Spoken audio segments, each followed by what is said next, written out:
All right, everybody, welcome back to Coach's Corner. So we're going to finish up the video series. We've been talking about different powerlifting programs. We're going to finish it up with the conjugate method. Ryan, tell us about it. So the conjugate method is for powerlifting. It's for football. It's for anything, any kind of program you want to be able to get bigger, faster, and stronger and do it all at once. The program is essentially 2 maximum effort days. So you'd have a lower body maximum effort day and an upper body maximum effort day. You can either put both a squat and a deadlift in your lower, or you can put just a squat, or you can put just a deadlift. Or if you're a strongman, you can do whatever kind of strongman stuff they want to do, right? Then you have your maximum effort upper. Same concept. It would be a true maximum effort. You'd have your bench, overhead press, whatever other implements you want to do that would mimic a bench or an upper body day, right? Then you're going to have your 2 dynamic effort days or speed work days. That's when you're going to focus on your explosive work. Typically, if you're experienced, you're going to have bands or chains or both. Not suggested all the time, but every now and again you want to shock your system. It will do it. Or you can just go raw. If you go with raw with no bands and chains, you're going to adjust your percentages. Standard 3-week wave percentages for lower body is 50, 55, and 60. That will be in addition to 25% of your 1 rep max in bands or chains. Yes. That's a lot. Follow along. This is going to get quick. All right. For your lower body day on speed work, you're going to do about 40 to 45%. If you're extremely explosive, you can go to 50%. Most are not going to be at that point, so 40 to 45% is going to be where you're going to want to stay. And the same thing again, 25% band or chain tension. The typical set and rep scheme is going to be 2 weeks at 10 by 2, and then, or 2 weeks at 12 by 2, and then 1 week at 10 by 2 for both squats and deadlifts. Those will be done on the same day for your lower day. For your bench day, it would be 9 sets of 3, or you can do 12 sets of 3, but if you notice that you're not recovering, keep it at the 9. With the 9 by 3, make sure that you're doing changing your grip every 3 sets. Start with your weakest. For example, I'm weak wide, so I'll go wide out for my first 3, middle for my last 3, or middle for my middle 3, and close for my last 3. So let's recap that for a minute, because I don't know about you guys, I run conjugate every week with Ryan, and that was confusing to me. So first off, where can we find that information? That has to be somewhere for people to kind of figure it out on their own. Come find it from me. Well, besides you, what if they don't want to come to you? Is it online? Yeah, some of it is online. The majority of it, you can find like all those different little things. You can go to Westside Barbell, and they'll break it down into many of their different posts and blogs that Louie has done over the years repetitively. You cannot miss it, but implementing it is a different story. Yeah. So because if we can find the percentages, it sounds like it's progressively stronger with the percentages, right? For speed work, yes. For speed work. And then for the max effort work, the big thing with that is changing out the bar. Yep. Okay. So each week, say you do a max effort squat 1 week, the next week you do a max effort deadlift.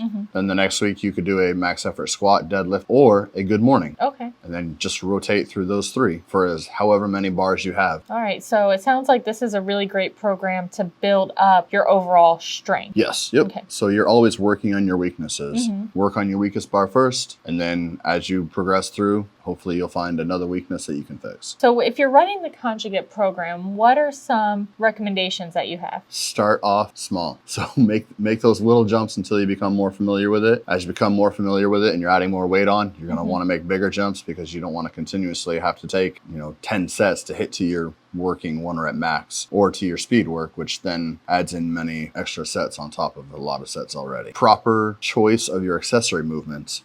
So just because you love pull downs doesn't mean you should do them every other week. So find those things that you're weak at and build it, because that's what ultimately you want to do. You want to build up your weaknesses. So essentially, if you don't like an exercise, you should probably be doing it for an accessory movement. As long as you're weak at it. All the programs that we've talked about during these last 4 weeks seem to be pretty basic when it comes to programming them and building them for yourselves. What I got from it was that you could, as long as you understood the basics, you could kind of program on the fly with it. Yep. It doesn't sound like conjugate is like that. It sounds more like you need to be programming your whole cycle out to get the best benefits out of it. No. Okay. Nope. So to get the best benefit out of conjugate, pick 3 bars for squat, 3 deadlift variations, 3 bench or overhead press variations. Rotate through those 3 for, we'll say, a 9-week cycle, right? That final week, pick those same beginning point, pick those those same beginning exercises you chose and try to max out on them again. See how much you've improved. And for your accessories, you're always just working on something different. As long as you are recovering and as long as you're building up your weaknesses, you're doing good. Okay. There's no set in stone. This has to be this has to be that. The only thing is ensure that if you're doing maximal effort, you are actually pushing as hard as you can for that day. Doesn't mean you have to set a PR every day. Just push as hard as you can for that day. So you're training your system to be used to pushing hard. And I was actually going to bring that up, but I'm glad you did. So Louie talks about on the max effort days, there's a difference between the Westside Conjugate Method and what we do in our own gym's training for the max effort days. So the general percentage or the general increase in the PRs for that max effort day, if you hit a PR, you might not. Is there a guideline that we should kind of stick with? So essentially, the max effort days, you want to get to your working sets, your working repetitions or working sets within about 7. Okay. So take roughly 6 jumps. That 7th set should be where you're starting your working effort. We'll say it's roughly like 90%, right? Okay. So you'd want to do like one at like 90%, 95%. Try to meet your PR or break your PR for that 8th set by, we'll say, 2%. Okay. If you break it by 2%, if you break it by 1%, either way, you've broken it and you've reset it. You've gotten stronger or your technique is improved. If that is really good, go up for 105%. Stop it there. Biggest reason why is your muscles may be strong enough to handle it,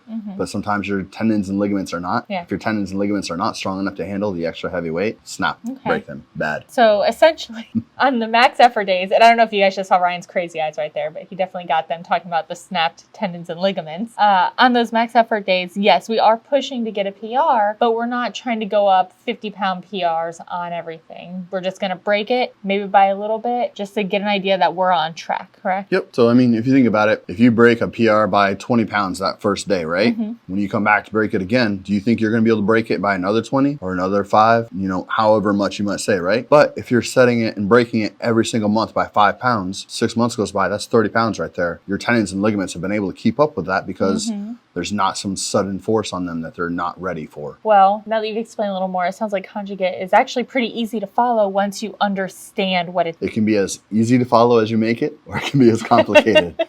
That wasn't an answer. No, it's not. It's okay. It's a statement. Do you have anything else you want to say about conjugate? No, I think that's it. All right. Well, this concludes our video series on different programs. If you want to see us talk about something else related to programming or even anything else, just reach out and let us know. Thank you. Like and subscribe. Bye.